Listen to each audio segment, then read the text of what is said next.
Hey guys, this is Blake from Blake's Sanctum, retro site for retro games. Subscribe. Welcome to another big episode in my special website and video series on how to play classic civilization genre games like Colonization, Master of Magic, Test of Time, Alpha Centauri, Call to Power, and of course the Civ series itself in HD, using either special versions, tricks, or mods. I'll also be doing bonus videos in this series touring some of the awesome fan games and my favourite scenarios and mods for all these games, as well as my own personal mods, while also trying to sneakily play as the Barbarians via hacks or cheats. Check out the playlist link up top or in the video description and comments below to see the other episodes. Hey guys, it's time for another big main episode of my video series on how to play the good old Civilization games and its various spin-offs in HD. And this is my Civilization 2 tour video. Now while Civ 4 is still a lot of people's favourite game in the series, Civ 2 is still many other people's favourite, as it took everything from Sid Meier's brilliant original Civilization game and improved upon it, as well as adding game-changing new features like support for total conversion scenarios, resulting in fans creating literally thousands of mods and scenarios based on historic conflicts and all the great fantasy and sci-fi universes you can think of, some of which I can't wait to show you guys later in this video. And all of this was thanks to Brian Reynolds' creative brilliance that he honed in with the awesome Sid Meier's Colonization and would eventually take even further in the future with Sid Meier's Alpha Centauri, both of which I'll be covering in this series too. Now unlike older games I've covered in this series, which most people had DOS copies of, Civ 2 running in HD shouldn't be a huge surprise to anyone, as it was built on day one to be a Windows app scalable to any of those crazy resolutions we used to put into our big old CRT screens back in the day. So it can be quite easy to get the desired modern resolution you want today. However, the game can be quite troublesome to get working on modern 64-bit operating systems and require some special fan patches, which I'll talk more about later. So in this video I'm going to talk a bit more about Civ 2 and what you need to get it working on modern machines and in HD. I'll also be covering a number of cool extra things like how to play as the Barbarians, some of my favourite official scenarios that Microprose released, some of my favourite fan-made scenarios, as I've spent the last several years searching, rescuing and preserving several thousand Civ 2 scenarios and mods from collection donations and old long-lost Civ 2 websites I've been cataloguing as well. Many of these scenarios have been lost for decades, so I can't wait to show you guys some of the amazing sci-fi, fantasy and historic total conversion scenarios I've found. And finally, I'll cover scenarios that I've made myself, including some brand new ones that I've been busily working on lately where I really try to push the limits of the old engine. So if you want to skip ahead to any of those parts, then I'll be putting time skip links in the video description below. Because I warn you now, there's so many amazing mods out there for Civ 2 made over the last near 30 years that this is going to be a long video that'll probably be split into 3 parts, as there's just so much great stuff to cover. However, I'll try to keep each tribute as quick and brief as possible though, as I'll probably end up covering some of the best total conversion scenarios in their own separate bigger tribute videos, along with cool fan-made games and rare console conversions. So keep an eye on this Civ playlist, especially as I'll probably find more and more cool stuff to tribute in the years to come. Now Civ 2 pretty much expanded on Civ 1 in all areas. It enhanced the graphics with a high-res isometric 2.5D style view. It added more civs, units, buildings, texts, everything. It also added brilliant map and scenario editors, allowing for lots of awesome official and fan-made content I'll be showing you in HD later. And similar to Civ 1 with CivNet, Microprose eventually released a final multiplayer Gold Edition version, so fans didn't have to keep using hacks to play multiplayer games. While the multiplayer Gold Edition, known as MGE for short, was the final release of regular Civ 2, Microprose also did a remaster of sorts called Test of Time, which made a whole number of improvements, such as upping the 256 colour palette to a huge 24-bit palette, adding animating terrain and units, adding multiple linked world maps and more advanced scenario scripting and all sorts of stuff. However, a number of classic Civ 2 features were cut and old scenarios were not compatible, and many people didn't like the art styles that they used, resulting in it being a bit of a commercial flop. So to this day, many people either don't know about Test of Time or they don't want to touch it. However, these days most of the Civ modding community actually prefer Test of Time thanks to a really good fan patch project.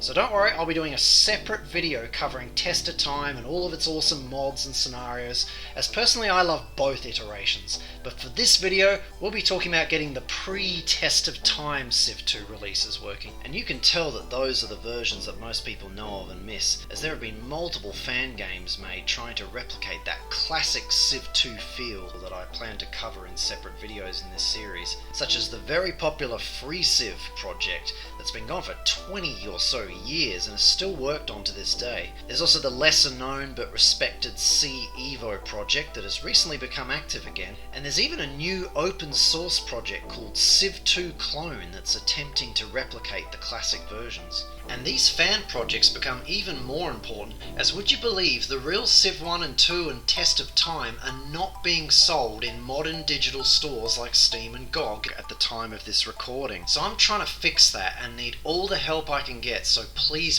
vote. Now, Civ 2 has a number of compatibility issues to overcome though, especially if you're someone who had the original vanilla Civ 2 release, and maybe even its two add-on packs, Conflicts and Civilizations and Fantastic Worlds. Then you're going to have some troubles getting them working, as they were all 16-bit applications, meaning they will not work on modern 64-bit operating systems without using either a virtual machine like the XP one I used in my Civ 1 and Colonization HD video tours, or the more recent and awesome Wine VDM program. However, if you've got the final MGE Gold version, then you won't need any of that stuff, as that was a 32-bit application, meaning that will work on modern 64-bit operating systems for the time being.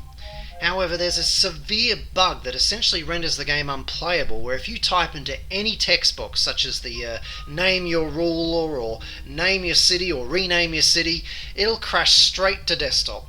So while people can get the game running on modern systems, they won't get very far after that, sadly. So once again, fans have delivered the goods and created a patch program that fixes the issues and adds a number of other optional enhancements too, such as Fox Ahead's brilliant Civ 2 UI Additions launcher that applies a whole bunch of cool patches in memory without permanently modifying any game files. The most important one being the 64-bit compatibility patch, which stops the crashes on modern Windows. However, its other patches are really good too, as it makes numerous improvements to Civ 2, like list scrolling with your mouse wheel, more info on advisor screens, a settler work turns counter, disabling the CD check, simultaneous turns in multiplayer, fixing the infamous MG aggressive AI bug, raising all the units, cities, retirement and map size limits, and so much more. Hell, he's even experimenting with the Civ territory borders we know from later Civ games. And he's recently released a brand new version that adds even more GUI improvements, and best of all adds MP3 and other sound formats support. Meaning if you rip the music tracks off the Civ 2 CD and copy the two video folders off the CD into your install folder, we can now finally go truly CD free when playing Civ 2. However, there's one final issue that this program doesn't solve, and that's the videos.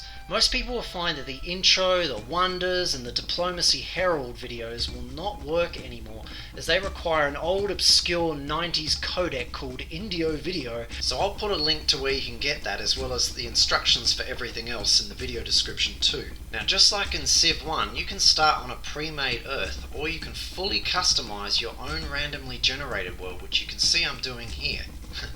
I love all the old pictures. It brings back so many nostalgic memories of starting endless new games of Civ 2 back in the day. And you can also see here that Civ 2 added an extra difficulty level called Deity, although it sadly kept the hard-coded 7-player limit from Civ 1, which fans haven't been able to bypass. However, thankfully the Civ 2 clone project plans to remove that limit. Civ 2 does give more civs and some cool city styles to choose from though. So here we go, guys. Here's Civ 2 in HD. how about I activate cheat mode from the get-go and reveal the map to you guys so you can have a good look at how the game looks in 180p HD and how you can see so much of the map and all of Civ 2's good old classic terrain graphics.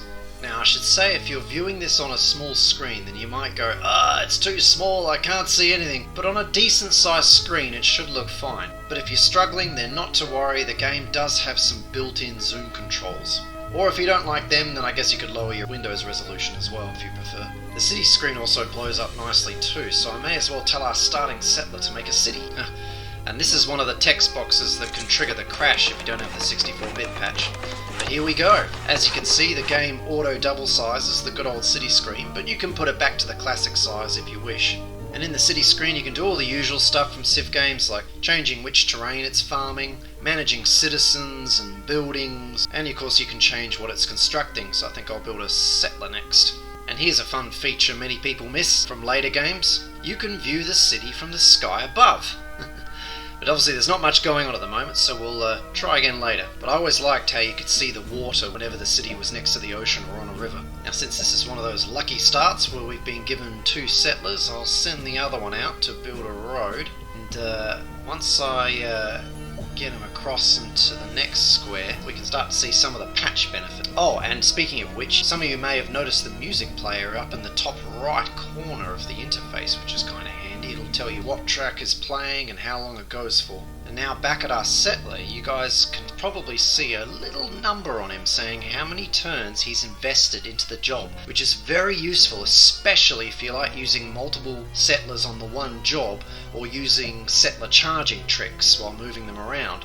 But now before I load a save game to show you more features, I've got to visit some old friends of ours that many of us still miss to this day, the High Council. Give me more soldiers, noble leader, that they may sheathe their swords in the beating hearts of our enemies! Oh my god, that's so good. You can see him actually starting to laugh at the end of it. Excellency, I have calculated the science rate out to the 3rd beat of my abacus, and I am dismayed by what I see. He speaks the truth, Excellency. Oh man, so nostalgic. Until recently I hadn't seen these guys since the 90s and they're so good. Excellency, let us make currency instead of swords, for it is wealth that moves the world, and profit that rules it.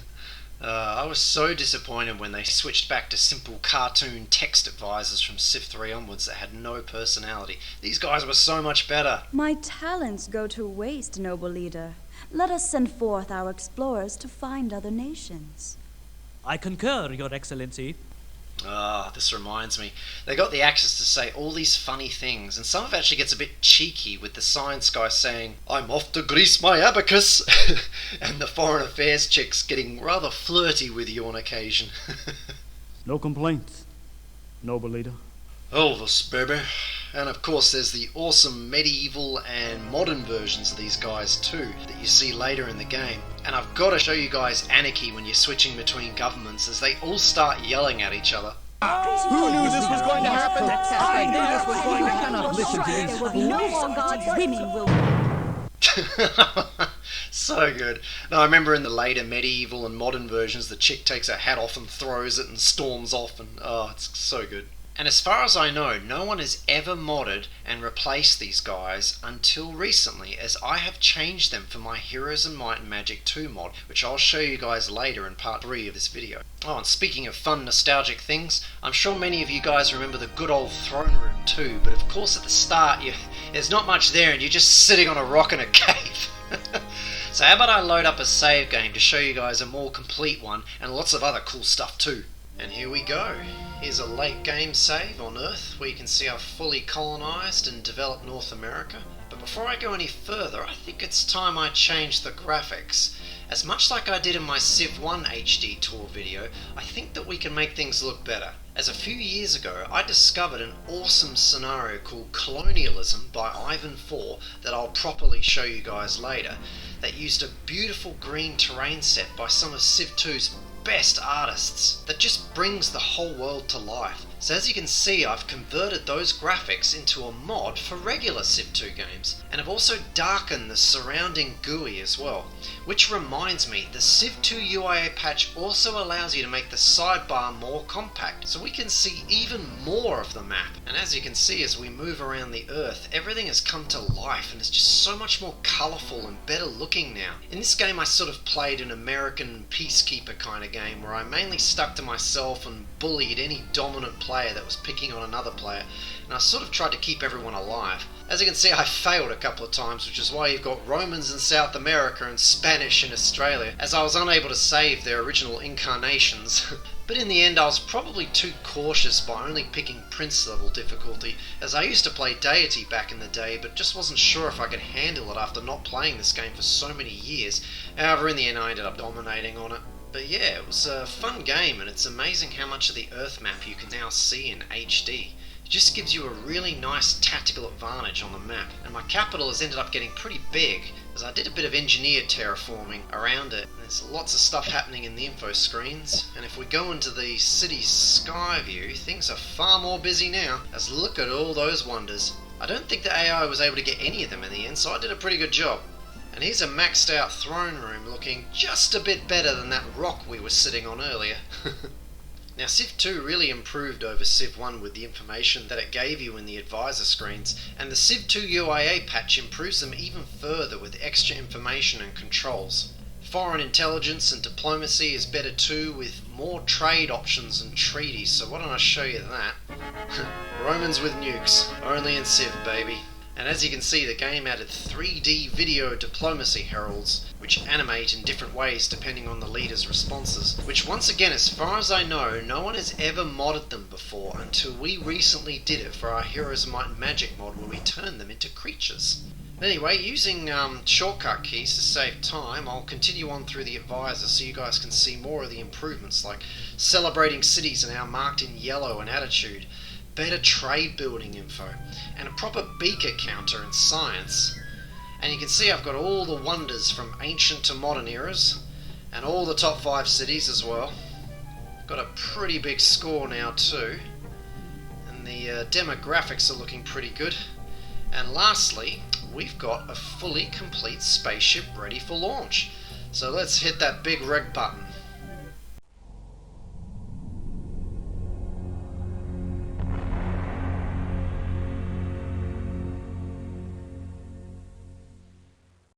Now it's flying through space. Gotta love those old Civ 2 cutscene videos. And speaking of which, why don't we check out the modern version of the High Council videos?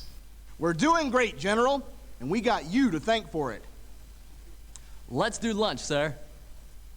You're Einstein, sir. I mean, you are the E to the MC squared, like a clock speed doubled microchip, sir. We're #1 in science! Oh, yeah, man. That was good. Let's do lunch, sir.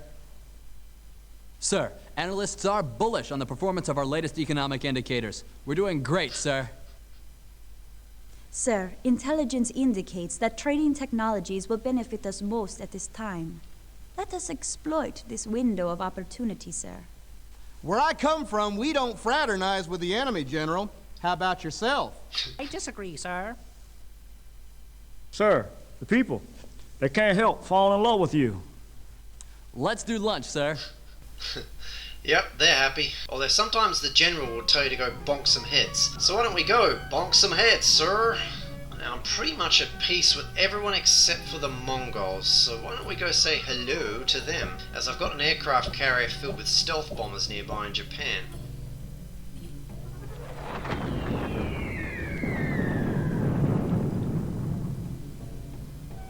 Oh, the UIA patch has added a little fuel usage turn counter for aircraft now.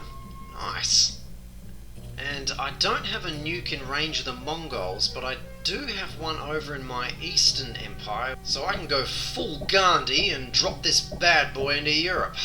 I'm pretty sure the English have SDI defense, but Paris definitely doesn't, so yeah, apologies to any French Civ 2 fans watching this.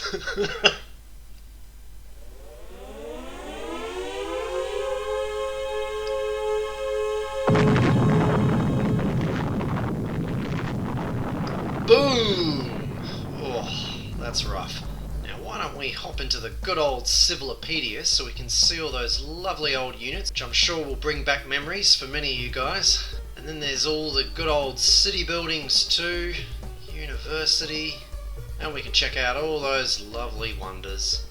And speaking of wonders, because I've turned on cheat mode, I can hold shift and access a secret wonder playing menu and play a couple of them for you guys now.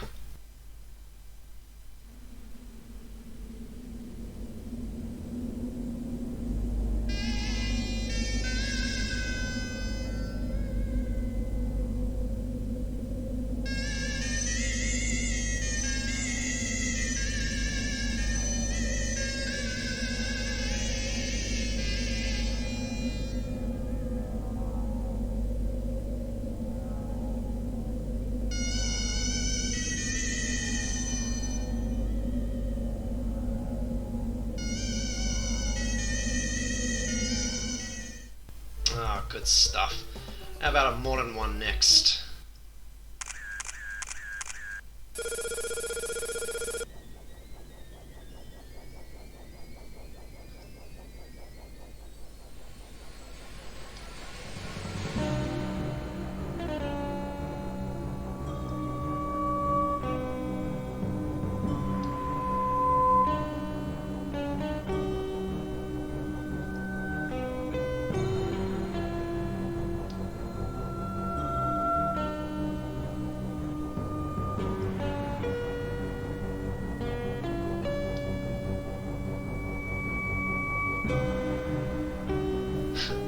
Aren't they great? The videos just made you even more determined to get all the wonders so you could see all the movies. Now how about we load another save game up, since if you guys love playing Earth maps like I do, then you are gonna love this. I recently discovered a super Earth map by Dennis Cozen that utterly puts the default Earth map to shame. There are hundreds, maybe thousands of custom Civ 2 maps out there, and there's some big Earth ones, and many loved playing the big Giga Earth map, but this one is even bigger due to the author cutting out the polar regions, allowing for even bigger continents. The Americas, and up and across Russia, and then down into Africa, it's all just utterly huge. Even my Australia can fit a whole bunch of cities now. And there's so many little Pacific islands out here too.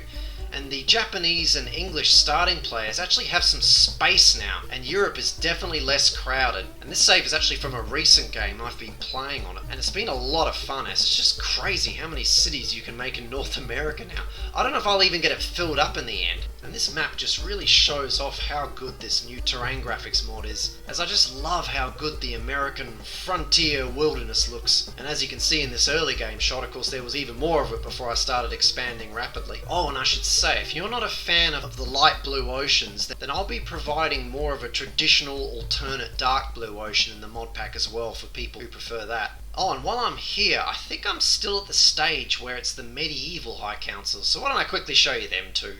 Expenses be damned, sire. We need barracks, else where will our soldiers rest their mighty lances? Hold your tongue, Sirrah. All the world marvels at our superior intellect, sire. Sire, I propose we construct more marketplaces, for all will benefit when the finest goods are traded within our cities. Silence, vile merchants! There are other pigs to gut first! I love how he just gets the knife out and threatens him. Let us trade technologies with other lands, sire, and exploit the spoils of their intellect. I disagree, sire. You do well, sire, and the people live happily in your kingdom. Now before I move on to the Civ 2 add-on expansion packs and the amazing world of Civ 2 scenarios, I figured I'd finish this regular game tour off by loading my final victory save game so we can watch the spaceship landing video. But speaking of mods, I should say that as well as this better terrain mod pack, I've also remastered VW Psycho 1984's Test of Time graphics conversion for regular Civ 2. So if you're one of those weird people like me who actually liked the default dark, moody Test of time graphics, then you might like this. And I'm also finishing off MEIER'S classic Civ 2 PlayStation 1 graphics mod pack too. And lastly, some people like to pair my Better Terrain mod with Reno's excellent units pack. But personally, I like the original units, and I'll talk more about these terrain mods later in this video. So for now, let's turn off all the mods and go to Alpha Centauri.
So good. Every time I see that, it makes me want to continue the story and go play Sid Meier's Alpha Centauri, which I'm going to be doing and covering in this video series too. Or I could play my Civ 2 Smack scenario, which I'll show you guys later in the video. Now, for those of you that came from my big Civ 1 in HD episode that kicked off this whole series, will know that I'm also doing a bonus video series on how to play as the Barbarians in every Civ game.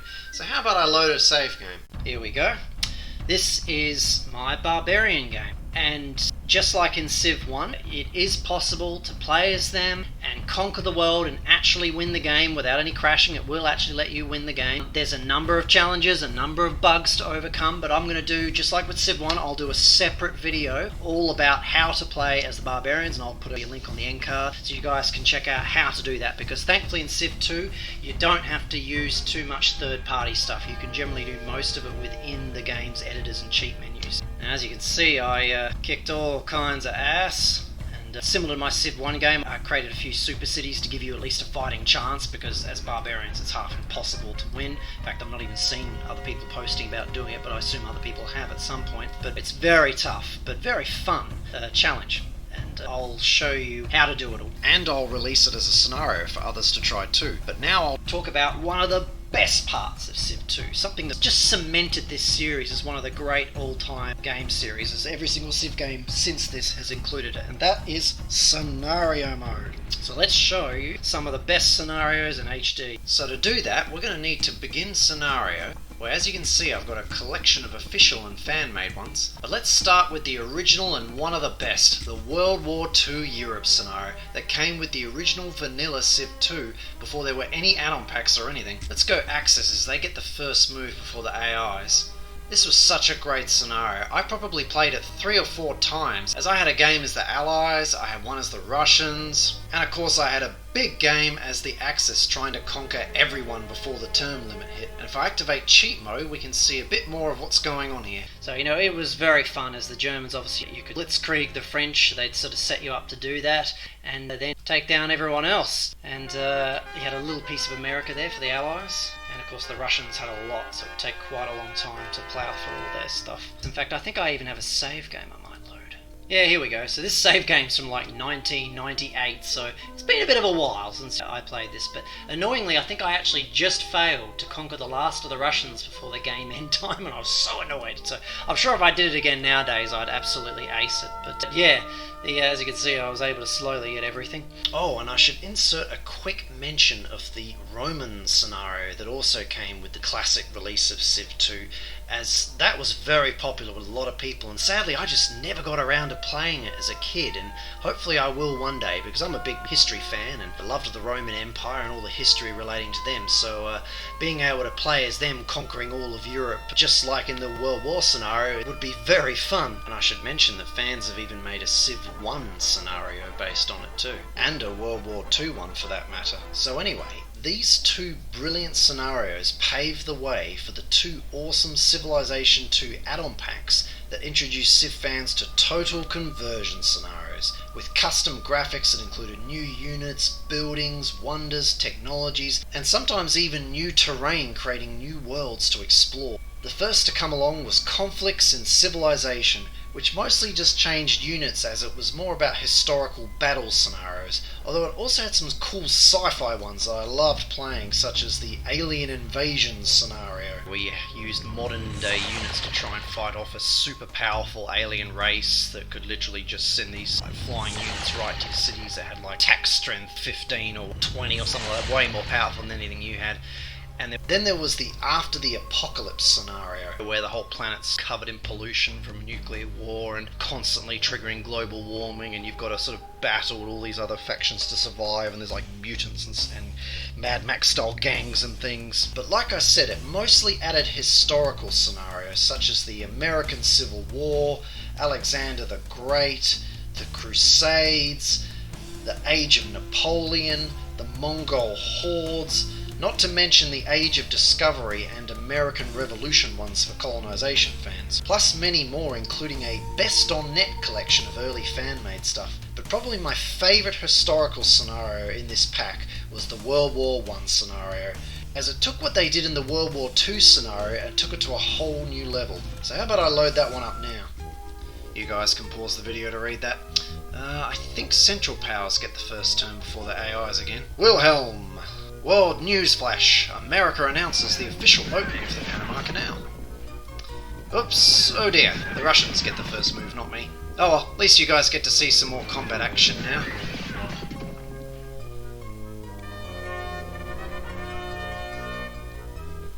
Oh jeez, we're not second either.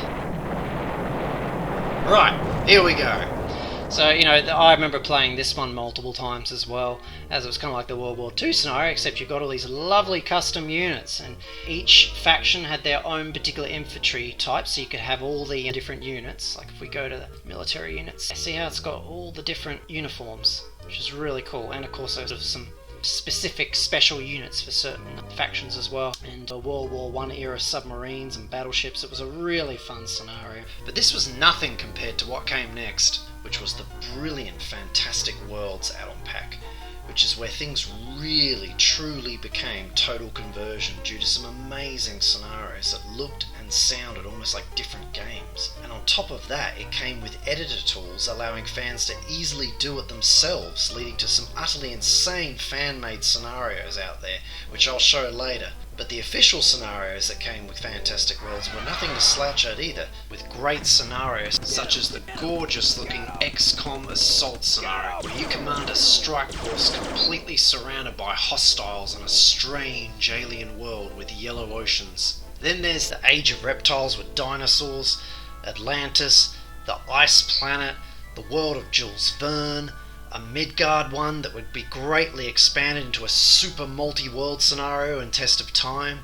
There were even more scenarios, including another Best on Net collection, which this time included some pretty crazy stuff, like the Bears at Play and Santa is Coming scenarios. But its absolute best scenarios were the ones I'll be loading up next and having a closer look at, starting with the Mars Now scenario, which was one of my absolute favourites. Pause if you want to read, but 2007, yeah, we haven't quite managed that just yet. Kind of funny to see us Aussies having a faction on Mars, but hey, why not, mate? We'll go down there and we'll have a few beers, eh? But anyway, welcome to Mars, guys. Let's activate cheat mode to get a better look, as this was one of my favourites, as it's such an overhaul. It's almost like a different game. I mean, look at this. Beautiful surface of Mars graphics. Completely different. And they melted the polar caps, so you've got these lovely oceans at the top and bottom. And they've really messed with the terraforming, that you can actually convert these ice things into ocean, which is awesome. And you can start to eventually terraform this stuff into grassland, which is so cool. And you get all these Martian sci-fi sort of units to use. And I should point out something I'll show more of in my How to Play as the Barbarians video, that you can play as the Barbarians in any scenario too, using the same tricks you use in the vanilla game to take control of them, which is super cool, as most scenarios have completely different custom Barbarian units you can take control of, and this one was no exception, as I saw some pretty crazy Barbarian units appear in a recent big game of this, which I'll load up now. Here we go, so here's my endgame. I'll probably do a separate video because this is such a great scenario and there's so much more I could talk about, but it was a lot of fun. As you can see here, I terraformed, I farmed, I did all kinds of crazy stuff, and of course the computers went nuts and were blasting each other to bits all over the planet. It was a very fun game that inspired so many people to make even more Mars scenarios for Civ games. So I'm probably going to do a whole video series covering as many Mars scenarios as I can throughout all the Civ games. And for people who were fans of Micropose's other awesome games, like Master of Magic and Master of Orion, they actually had these junior scenarios based on those games. And this is the Master of Magic Junior scenario. If you want to read all that, you can pause the video, and I think we'll go with nature. Yeah, we've got a few familiar faces from the original game there too, but just a few. Sadly, there were only 5 factions included. I like how they've made the old red MOM title screen blue though. Here we go. Now, I'm a huge Master of Magic fan, but as a Civ fan, one of the things I loved about this scenario was its total conversion terrain set with magic nodes and rolling green hills and valleys. In fact, it kind of reminds me of the fan-made lighter terrain packs for Test of Time that would come a few years after this. It's not a huge map, and you of course don't get the dark mirror world sadly, which I'm sure put most MOM fans off it. There's Ryjack with his glowing red eyes. Stonegate. But anyway, it's a pretty cool little scenario. And of course, being a total conversion scenario, we've got a few custom MOM themed fantasy buildings and lots of cool custom wonders too. Now here's a save game from me just mucking around a bit, so you guys can see a bit more. And I'll probably do a separate video showing even more of this scenario as part of a whole video series of Master of Magic scenarios for Civilization games, as there's heaps of cool ones out there. But anyway, as you can see, I shut off access to my Empire and left the AIs to go at it in my latest game. Oh, and I forgot to show you earlier that as you can see, there's lots of cool fantasy units from MOM 2, but plenty missing sadly due to Civ 2's limits. So I guess now is the time to quickly mention here that I have decided to make an enhanced version of this scenario for Test of Time. And as you can see in these early work in progress shots, I'm adding in 2 missing fan favourite wizards. I'll also add the Dark Mirror world back in, as Test of Time supports multiple linked worlds just like good old Master of Magic did. But I'll talk more about this project in my Test of Time video, and I may also backport the Dark Mirror world into a Master of Mirror Junior scenario for MGE, so stay tuned. Anyway, now on to the last of my favourite Fantastic World scenarios, and that is the Master of Orion Junior scenario I mentioned earlier. You can pause the video to read that, but it basically retells the Master of Orion 2 story with the Antarans. Now this scenario really blows the mind, as it essentially converts Civ 2 into a space game, almost like the actual Master of Orion series. And look at this, a spacey game. And after cheat mode, you can see, whoa, look at that. Doesn't exactly look like Civ 2 anymore, does it?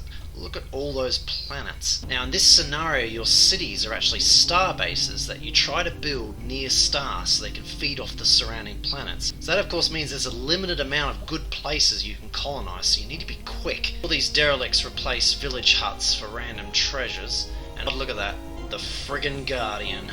Says he's on top of Orion, just like in the original game, which gives way more resources than any other planet in this mod. Now sadly my old save games are gone, so I've played a quick new muck around game which I'll load now. Here we go, here's my save game, and as you can see I've got some lovely big doom stars built ready to attack the Guardian if you guys want to see that.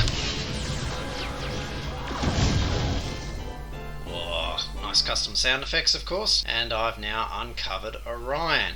Now as you can see I sneakily already built a starbase in the area to feed off other planets. Look at that. Oh, look at the difference in the food.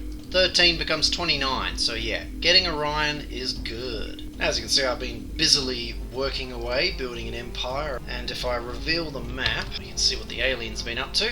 Clacton have been busy up there battling away. And what's cool is the Barbarians are the Antarans. so they will literally just appear out of nowhere, much like in the original Master of Orion 2 game. Now you'll also may have already noticed that if I do the show terrain key, look at all my worlds, they're nearly all Earth-like worlds. That's because this game supports terraforming, so you can actually build this mod's equivalent of the engineer and then tell them to terraform the planet. And you can see I've got some working on a planet here, and if I go up to the terrain types you can see all the different planets. And so Inferno becomes barren, barren becomes desert, desert becomes like swamp, and swamp becomes Terran. So it's really cool that they actually managed to do their own version of a terraforming system. Now this scenario is one of the good ones for lots of custom buildings as well. They've changed pretty much everything from the original game with its own custom names and pictures. And same with the wonders too. And each player starts with their own wonders relating to their racial abilities, so you can have a different experience playing as each of the races. And of course, like all the other scenarios, we've got custom units, and those units are of course the spaceships we know and love from Master of Orion 2. And there's like different upgradable levels of each ship class as well. And then you've got a few special units as well, of course, as usual. Oh, and I also like how the city walls create like shields around the star bases as well. But anyway, as you can imagine, an awesome total conversion scenario like this one that effectively turns Civ 2 into a space game was massively inspiring to the fan community, leading to all sorts of cool space-based Star Trek, Babylon 5 and Star Wars scenarios, including a few I've made myself, which I'll get into shortly. Sadly, Firaxis didn't do something similar for Civ 3, but that of course didn't stop fans from making some cool space scenarios for that one. But thankfully Firaxis did eventually have a go at it for Civ 4 when they made the awesome Final Frontier total conversion mod, which was even more like a true Master of Orion style space game, and Civ was almost unrecognisable. And that of course once again led to awesome fan-made scenarios based on Star Trek and Babylon 5 and many more things. So I guess there's no better time to move on to the next big part of this video, which is covering fan-made total conversion scenarios, many of which have been lost for decades, but over the last few years I've painstakingly searched, rescued and preserved thousands of them on multiple sites such as Civ Fanatics, ModDB and Internet Archive, ensuring they're hopefully never lost again. My work continues, so if you're someone with a massive Civ 2 collection, please contact me, as you might have some stuff completely lost to time that we can rescue and preserve as well. Now I warn you guys, there's a lot of great scenarios for Civ 2, and despite my best efforts to be picky, there's still a huge amount here to cover, so I'm going to have to rush a bit, but if you see something you like, then just pause the video to have a good look, and be assured that for many of these topics I'll be doing bigger, slower, more in-depth bonus episodes. Don't forget the time skip links I mentioned earlier if you want to skip to a topic of interest, but otherwise sit back and enjoy the ride as I show you a whole lot of amazing scenarios. And since we're already here, let's start with some more space ones, shall we? Now naturally fans made enhanced versions of this Master of Orion scenario, such as Barocca's variant scenario. Then there's modding legend St. Leo's Moo JR2 scenario, which he later made an enhanced Test of Time version of 2. And then Jaylene Nijholt took St. Leo's work and made the awesome Moo JR4 remake of the Master of Orion 2 scenario. But like I said, it wasn't long before others started using this for other big franchises. And of course, in the early days, before Fantastic Worlds, users did create Star Wars and Star Trek scenarios, but they had to of course make them land-based, which meant most weren't all that great. Although I always did enjoy the Star Wars Battle for Adoij scenario, which was a huge inspiration for my Star Wars scenario, which I'll talk about later. But I'm going to show you the best stuff now, starting with Kobayashi's Star Wars Insurrection scenario, which many consider to be the best Star Wars scenario ever made for Civ 2.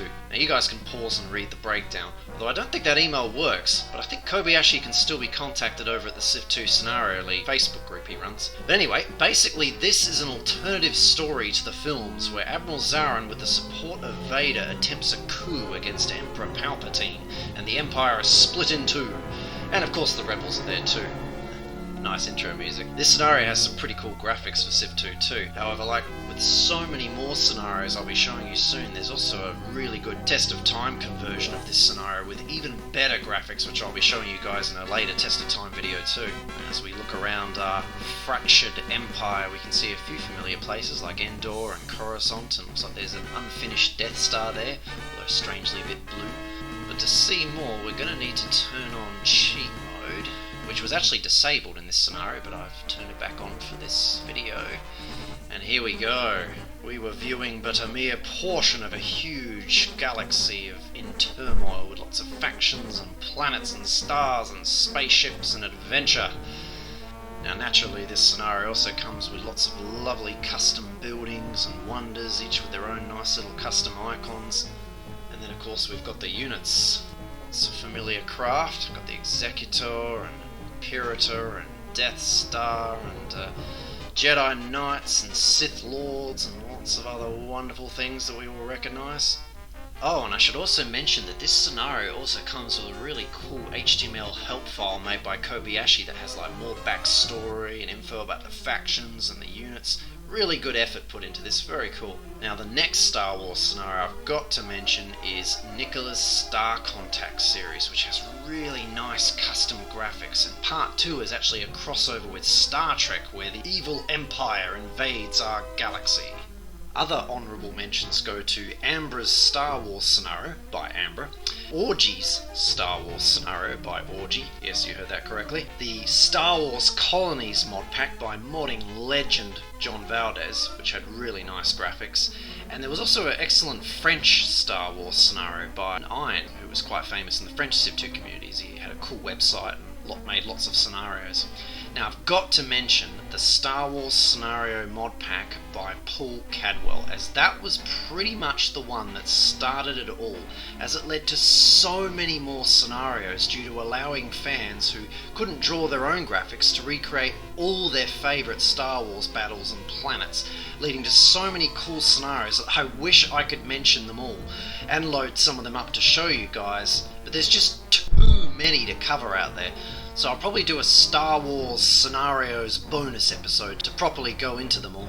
And I'll probably do other bonus episodes on Star Trek and Mars and Lord of the Rings and Colonization and Master of Magic related Civ 2 scenarios. And even then there'll still be more out there I've missed, as there's literally thousands of scenarios out there, guys. But back to Star Wars, I should mention Nyquil is working on a massive multi-world Star Wars scenario for TOTS, so keep an eye out for that in my future Test of Time Tour video. And lastly for Star Wars, I should probably mention there was also some pretty good crossover mod packs that much like the Star Contact 2 scenario, these ones also crossed over Star Wars with other famous sci-fi franchises like Babylon 5, Battlestar Galactica, and of course Star Trek, where you could play your favourite factions against one another.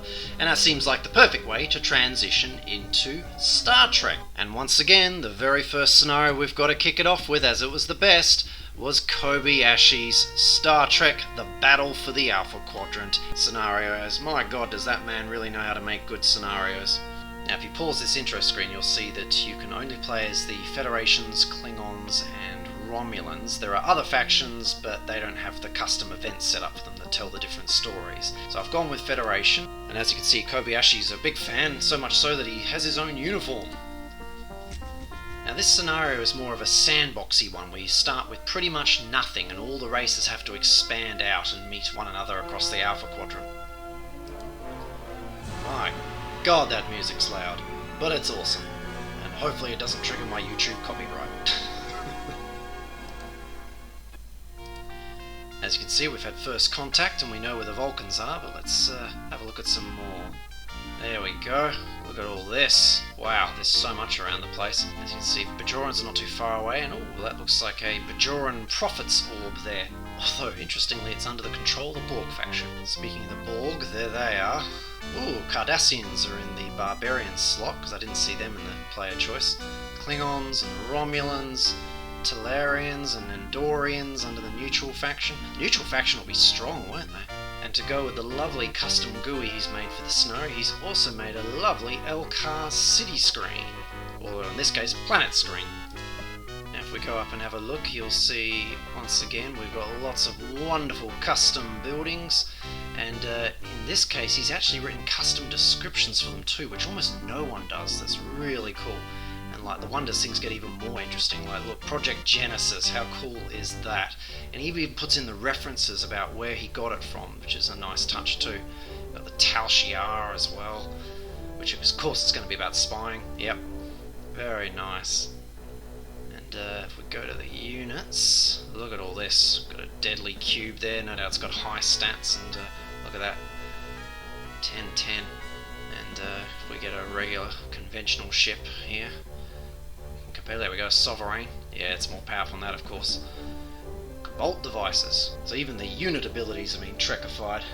And once again, Kobayashi has done a lovely website that comes with the scenario that you can check through and read about the factions and the units, etc. Which is a really nice touch. But that's not all, folks. He came back and did a big sequel scenario known as Star Trek: The Dominion War. In that the Borg incursion of First Contact, covered in the previous scenario, is all dealt with now, and now we're into the events of Deep Space Nine when the Dominion invade. Now in this scenario you're only really supposed to play as the Federation, as once again we've got lots of special custom events that probably don't make much sense if you play as one of the other races. Once again a very nice title image as well. We're going to mine the entrance to Here we go. Prevent the Dominion from bringing any more reinforcements. Once again, that is very loud and killing my ears, but all hell's about to break loose, much like at this moment in the TV show as well. If we go ahead, it'll finish going through the turn, and as you can see, lovely LCARs are back in the planet screens. Now, our field of view is quite limited at the moment, but of course, as you can guess, there are a great many unpleasant things hidden from us, so let's have a look, shall we?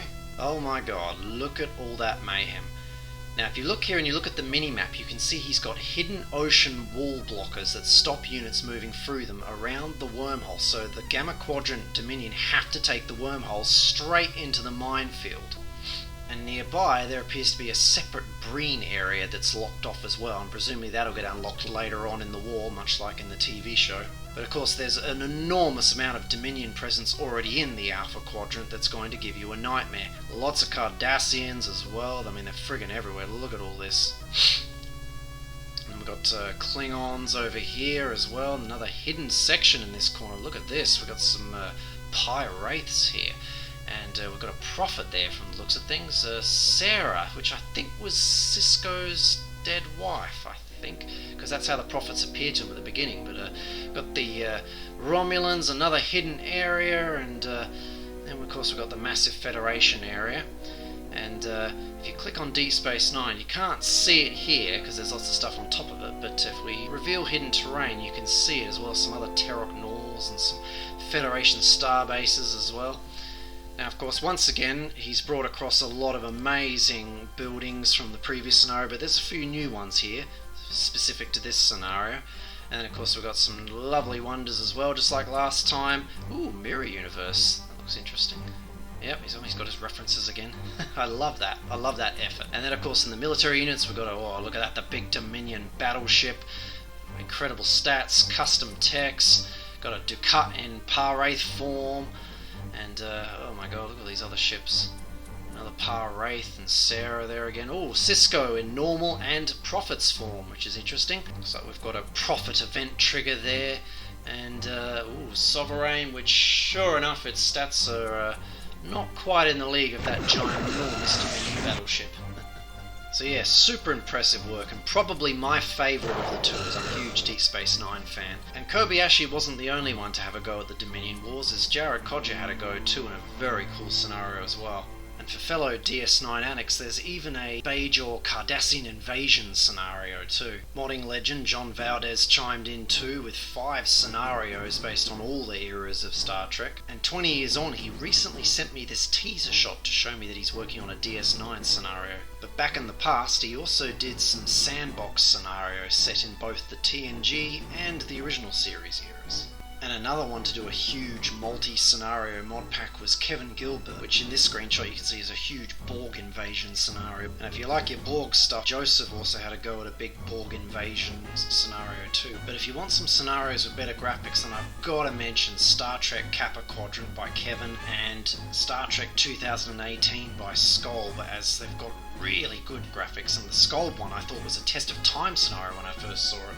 Now, the next ones I really want to mention are a series of scenarios made by Jaylene Nijholt, where he basically remakes the Alpha Quadrant and Dominion War scenarios created by Kobayashi and adds lots of extra stuff to them, making them even bigger than they already were. And he then took all the skills he learned from messing around with Kobayashi's scenarios to making his own Star Trek The Next Generation scenario based on Birth of the Federation, which is one of my favourite games. And as you'll see when I reveal the map, he's created a Birth of the Federation-like exploration experience where you get to meet each of the minor races, and he's cleverly used editors to make sure each barbarian faction city is building a different unit so that that race is building its respective ships.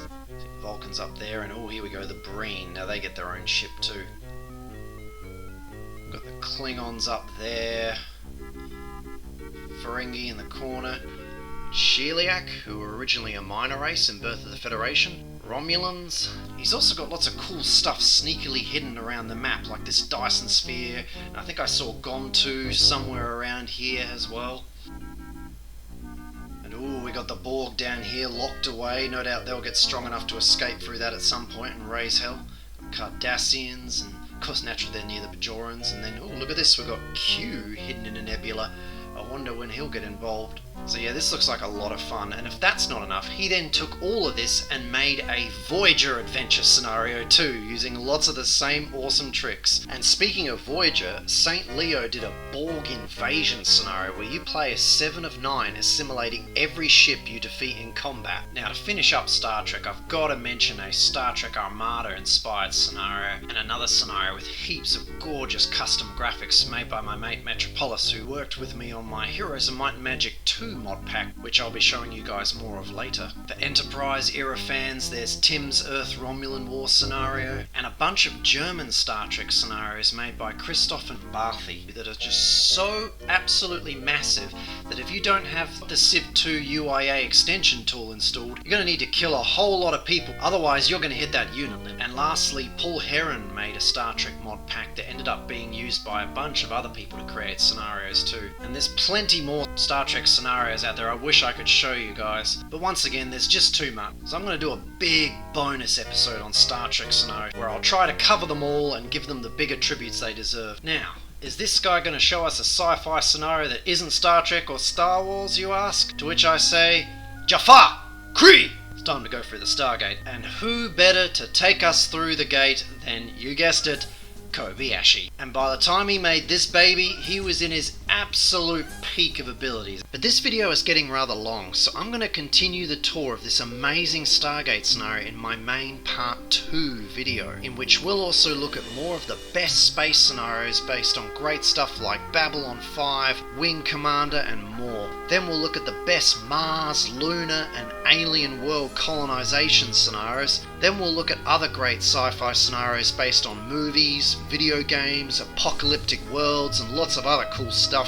Then we'll change tune and have a look at all the best total conversion historical scenarios from ancient times to medieval to colonial to the world wars, all the way up to modern times. Then we'll change tune again and look at all the best fantasy scenarios out there, as there's a lot of good ones based on movies, video games, and books. So to continue on to part 2, just click on the end card link after the animation plays. There'll also be a link in the video description below, and if you're already in the playlist, it'll take you there automatically. And if you manage to stick with me through all that and make it to part 3, things will get really crazy, as I'll be showing you the biggest, craziest total conversion scenarios for Civ 2 ever made with my Heroes of Might and Magic, C&C, Red Alert, June, and Alpha Centauri total conversion scenario mod packs. So I'll see you on the other side of the Stargate in the next video, guys.